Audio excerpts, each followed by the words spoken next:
মানুষ কষ্ট দিচ্ছে, অপমান করছে, অন্যায় করছে, তাহলে এই ভিডিওটি 2 মিনিট সময় নিয়ে শুনুন। একটা কথা জানেন, আপনি যদি কারো কোনো ক্ষতি না করেন, তবুও কিছু মানুষ আপনাকে নিয়ে হাসি তামাশা করবে, খোঁচা দিয়ে কথা বলবে, আপনার অতীত টেনে আনবে। কিন্তু শুনুন, নিশ্চয়ই আল্লাহ বান্দার অন্তর জানেন, যেটা সে মুখে বলে না। সূরা আল মুলক। অর্থাৎ মানুষ আপনার মনের কথা না বুঝলেও আল্লাহ জানেন আপনি ভালো, এটা আপনি জানেন আর আল্লাহ জানেন। আল্লাহ যখন জানেন তখন মানুষের জানা লাগবে না, তাই মানুষের কথায় কান দিবেন না। মানুষ ছেড়ে গেলে ভয় পাবেন না, আমার বান্দারা যখন তোমাকে ছেড়ে যাবে তখন আমি তোমার জন্য যথেষ্ট হব। সূরা আজ-জুমার। মানুষ আসবে যাবে, এটাই নিয়ম। কিছু মানুষ শুধু শিক্ষার জন্য আপনার জীবনে আসে। প্রেম ব্যর্থ হয়েছেন, অপমানিত হয়েছেন, এটা শাস্তি না, এটা শিক্ষা। আল্লাহ আপনাকে ভালোবাসা বুঝিয়ে দিয়েছেন, আবার বিচ্ছেদ বুঝিয়ে দিয়েছেন, যাতে আপনি আগের চেয়ে শক্তিশালী, পরিণত ও ধৈর্যশীল হন। মুসা আলাইহিস সালাম আল্লাহর ওপর ভরসা করে লাঠি দিয়ে নদীর ওপর আঘাত করেছিলেন, আর সমুদ্র দ্বিখণ্ডিত হয়ে পথ হয়ে গিয়েছিল। ভরসা করলে আল্লাহ অলৌকিক পথও খুলে দেন। ধৈর্য ধরুন, আল্লাহর জবাব আসবেই। যারা ধৈর্য ধরে আল্লাহ তাদের বিনা হিসেবেই পুরস্কার দেবেন। সূরা আজ-জুমার। মানুষ অপমান করলে, মিথ্যা বললে চুপ থাকুন। অপমানের জবাব অপমান নয়, সুন্দরভাবে ব্যবহারই সবচেয়ে বড় জবাব।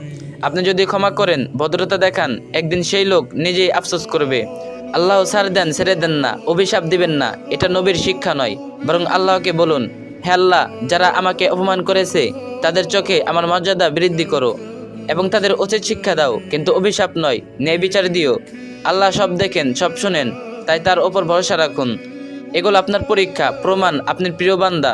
রাসূল সাল্লাল্লাহু আলাইহি সাল্লাম বলেছেন, যাকে আল্লাহ তাআলা ভালোবাসেন তাকে তিনি পরীক্ষা করেন। তিরমিজি হাদিস 2396। আমি একজন 15 বছরের ছেলে, এটা নিজের জীবনে দেখেছি।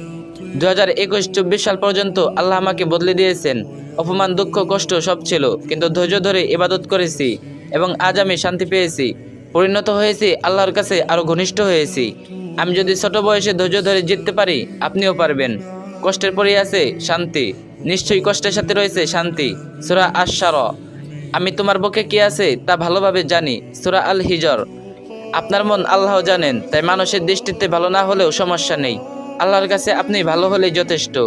এটা শাস্তি নয়, এটা পরীক্ষা। নিশ্চয়ই আমি তোমাদের পরীক্ষা করব, ভয়, ক্ষুধা, ধন সম্পদ, জীবন ও ফলের ক্ষতি দিয়ে, আর ধৈর্যশীলদের সুসংবাদ দাও। সূরা আল বাকারা। অর্থাৎ আপনার জীবনের কষ্ট এটা শাস্তি নয়, আল্লাহর পরীক্ষা, আপনার মর্যাদা বাড়ানোর সুযোগ। ধৈর্য ধরলে এ কষ্ট জান্নাতের দরজা খুলে দেবে। শেষ কথা, ধৈর্য ধরুন, দোয়া করুন, ইবাদত চালিয়ে যান। ভালো সময় আসবেই, খুব দ্রুত। যেদিন আল্লাহ দেবেন সেদিন আপনা থেকে খুশি কেউ থাকবে না। আর ভিডিওটা ভালো লাগলে একটা শেয়ার করে দিন, আর যে যেতে পারেন